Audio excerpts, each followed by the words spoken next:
é que eu, desde rapazinho, assim, começou a me incomodar muito essa sombra gigantesca, sabe, que meu pai lançava sobre tudo que se aproximava dele, né? Ele ocupava um espaço imenso. Você está pensando aí em década de 50, mais ou menos, né? Ele estava no auge, né?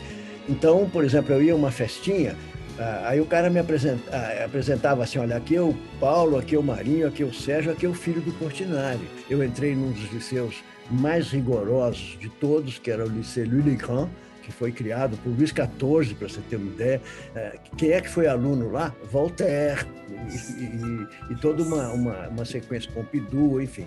Né? E era um campo de concentração, na verdade era isso.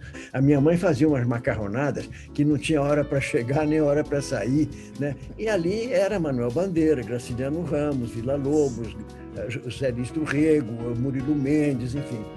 Aquela gente toda da época que, naquela época, as pessoas conviviam muito, discutiam muito, né? Os problemas brasileiros, o mundo, a arte, a cultura, a política, né? E a nona me disse, quando eu era criança, eu nunca mais esqueci. A nona chegou para mim e disse assim, filho, eu cheguei no Brasil com 8 anos, casei com 14 e aprendi a ler com 70. É uma loucura. Aprendeu a ler depois de criar o 12º filho. É uma loucura, né? O Calado, inclusive, que é o biógrafo de Portinari, ele fala, né, que eles chegaram no Brasil, plantaram café e plantaram também 12 filhos, né? Ele fala inclusive ele compara, ele diz que Portinari lavrava a sua plantação de quadros como seus pais haviam feito com o café, de sol a sol. Você tem alguma dúvida de quem mandava lá em casa? Olha a cara do nono de medo. Olha! Aliás, o nono é outra história. O nono, para mim, o nono está na raiz. Isso ninguém tratou ainda. Eu estou pensando em escrever sobre isso, porque nesses 42 anos de Projeto Portinari, eu que não tenho formação nenhuma em humanas nem sociais, eu aprendi um pouco a olhar as coisas ali, né? E para mim, a raiz, vamos dizer, da compaixão em Portinari está no nono. Senhor Deus, dai-me a fé de meu pai, a sua alegria constante, a sua paciência. Seu querer bem a todos, ao homem bom e ao mal, às flores e ao raio, ao assassino e ao morto, ao leproso e ao atleta. Há tanto tempo trazia à nossa mesa o leproso. A fé permitia. Recusavam apear do cavalo, sabiam-se disformes. Pelo nome perguntavam por nós.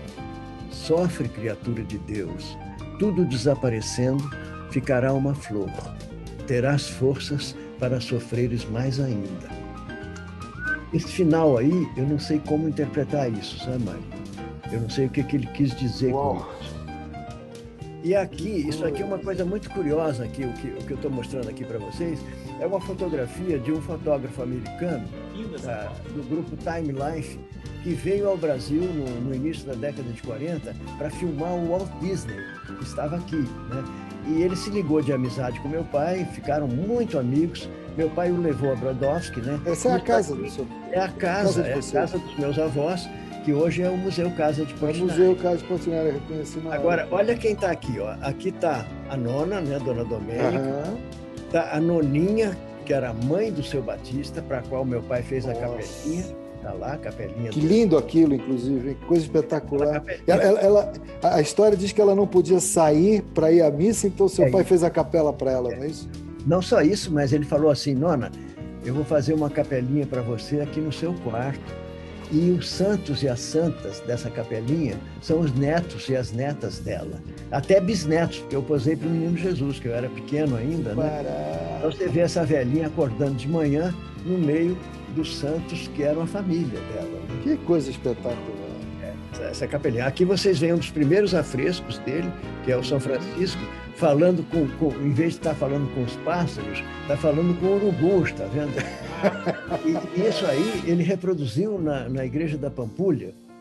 E o arcebispo de Belo Horizonte, que era uma das cidades mais conservadoras do Brasil, proibiu qualquer rito naquela igreja durante 13 anos.